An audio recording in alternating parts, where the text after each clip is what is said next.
reaction opinion itong post ni MG Quiambao Reyes.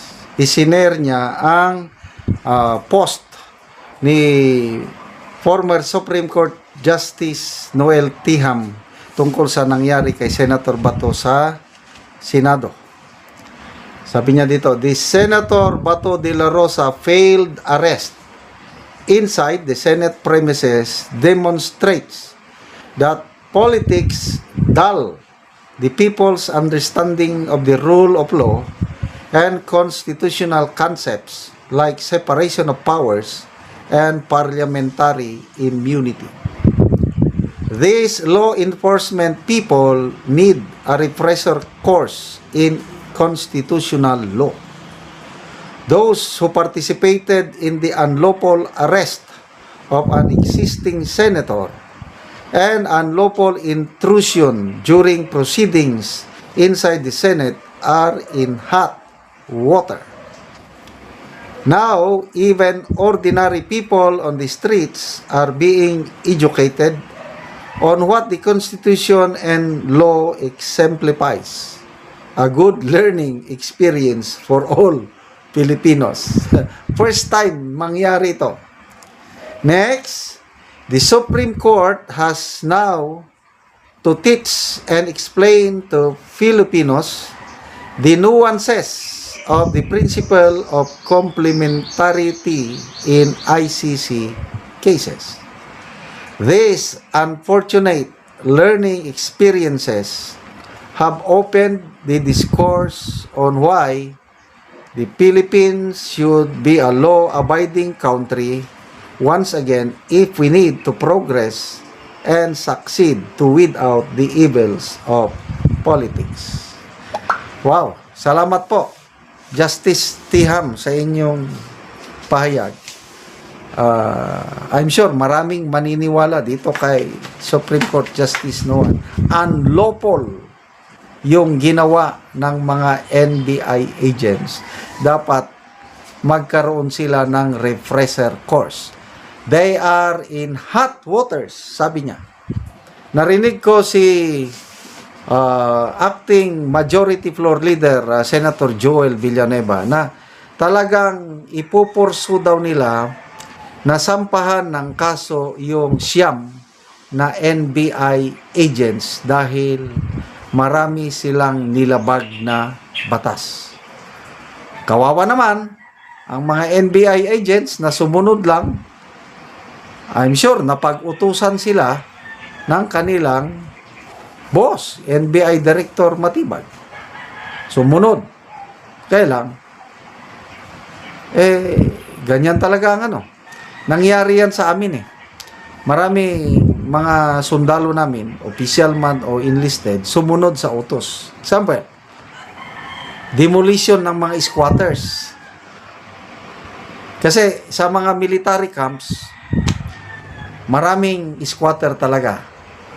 Nung na-assign ako sa PMA, madaming squatters sa area ng PMA, yung talagang declared na area o ilang hectares yung PMA, maluwang eh. Daming squatter doon. So napag-alaman ko nung na-assign ako doon, may mga sundalo kami na sinunod ang utos ng PMA na ibig ang mga squatter. O sila ang kinasuhan. Sa libingan ng mga bayani, marami akong mga sundalo na nagsabi, sumunod sila sa utos ng headquarters, ibig ang mga squatters. O kinasuhan sila ngayon. Ito rin ang nangyayari ngayon, nangyayari sa NBI agents. Sumunod lang sila sa utos. Okay lang sana kung ang kakasuhan ng Senado, mga senador, yung NBI director. I don't know. Kung basta sigurado ako yung siyam na agents ng NBI, sila ang siguradong kakasuhan. I don't know kung isama ba nila si NBI Director Matibag. So, sabi nga ni Senator Lacson, very ugly yung nangyari. Ako, nagpapasalamat ako, tuwan-tuwa ako sa ginawa ni Senator Lacson, mabilis siyang tumakbo. Akala nila siguro na madali nilang mapusasan si Senator Lacson. Kasi aaristuhin eh. May dala-dala daw silang na warrant of arrest at ipinakita kay dating Senate President Soto na sa ngayon, sabi ni Soto, todo deny, wala akong alam dyan. Nalaman ko na lang nung nagtatakbuhan na. Pinakita daw yung warrant of arrest eh. Sabi ng Sergeant of at Arms. Ang problema, yung kopya ng warrant of arrest, ayaw ibigay sa iba. Ayaw i-distribute. Ang mga NBI lang, si Trillanes lang, at saka si Senator Soto ang mayawak pa o nakakita. Ayaw ibigay sa iba. Anong ibig sabihin nun? Sabi ni Senator Bato, is furious. Kaduda-duda. Dahil wala daw case number or whatsoever. Katulad nung nangyari kay Tatay Digong, wala palang red notice ng Interpol. Wala. Napag-alaman na lang nung hearing ni Senator Amy sa Senado. Anong tawag? Red fusion. Malaki daw ang kaibahan ng fusion at saka red notice. So, baka ganito na naman ang tungkol kay Bato. Mabuti na lang at naagapan at hindi siya nahuli. At ngayon, ayun na. So, it's a learning experience. First time in history that a sitting senator, inutusan, sabi nga ni Senator Bato, a sitting president wants a sitting senator not to fulfill his duties. Worst government. Kaya worst talaga itong administrasyon ito. Kung iniisip nila yung nagawa nila kay Tatay Digong, kaya nilang gawin ngayon, nagkakamali sila. Dahil iba si Senator Bato tumakbo. Si Tatay Digong natin, matanda na eh. Pagod sa biyahe, ilang oras ba ang Hong Kong to Manila? 2 hours o 3 hours ba? Pagod siya, hindi naman siya makatakbo. Si Senator Bato, special forces yan. Tumakbo. Ayun. Nabulilyaso sila. It was an unpleasant sight. Yan ang title. Tinawag ni Senator Ping Lacson na ugly. Pangit. Masama. Ugly ang nangyaring pagpalit ng liderato sa Senado. Kabilang ang paghabol umano kay Senator Bato de la Rosa nitong Lunes, May 11, anuman ang kinabibilangang political side.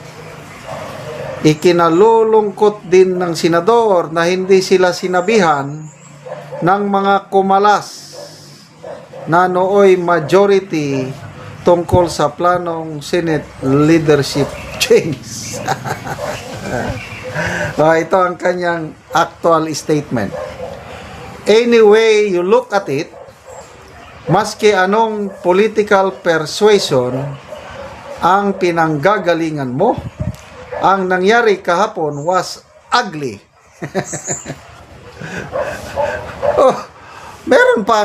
Meron bang beautiful na kudita? Wala. Talagang masakit, masama, whatsoever. Dahil napatalsik ka eh. Alam nga naman na magbunyi ka. Yung ginawa ninyong kudita kay Senator Escudero noong September 8, 2025. How do you call it? Beautiful? Ay, nako. Tignan natin ang reaksyon ng taong bayan. 8,900 ang nag-react. 6,400 ang tumatawa, 2,200 ang nag-like sa kanya. Comments. Satya Bangoy, ugly for you, but it might shed a light for the injustice that the Filipinos are experiencing nowadays. Correct. Ugly para sa kanya. Ako, nagpapasalamat ako, maligayang maligaya ako dahil nagkaroon ng kudita sa Senado. Dahil yung pilit nilang pinagtatakpan sa flood control anomaly, at last, magkakaroon na ng kasagutan. Dahil nagsalita na po si Senator Marcoleta, sabi niya, ngayon na si Senator Cayetano na ang bagong Senate President, hihilingin ko ang Blue Ribbon Committee Chair para ipatawag na natin ang mga dapat sanang ipatawag nila na hindi naman nila pinapatawag. Kaya ugly. Ugly para sa kanya. Kaya lang, I still believe sa nakakaraming Pilipino, it was beautiful. Yung paghabol kay Senator Bato, that was, how do I describe it? That was heroic. That was exciting. That was wonderful. Bakit? Hindi siya nagpahuli. Kaya naging hero tuloy siya kasi nakaboto siya at napalitan si Soto. Napalitan si Lacson. Ugly para sa inyo. Para sa amin na nagmamahal sa taong bayan. Nagmamahal sa hustisya. Nagmamahal sa mga Duterte.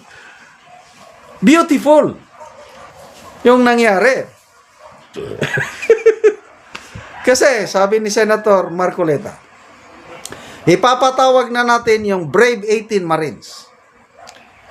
Pababalikin natin si Master Sergeant Orly Gutesa. Ipapatawag natin yung Maglolo na Bersamin. Ipapatawag natin yung dalawang aide ni Saldico. Mark at saka John Paul Estrada ba yun?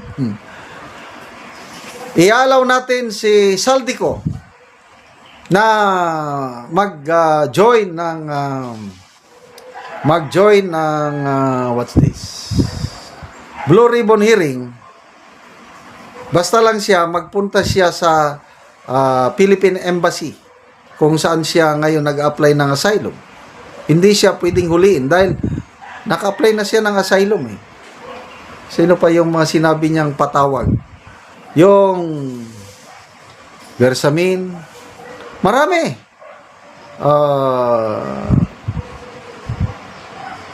Dating Secretary Amina Pangandaman.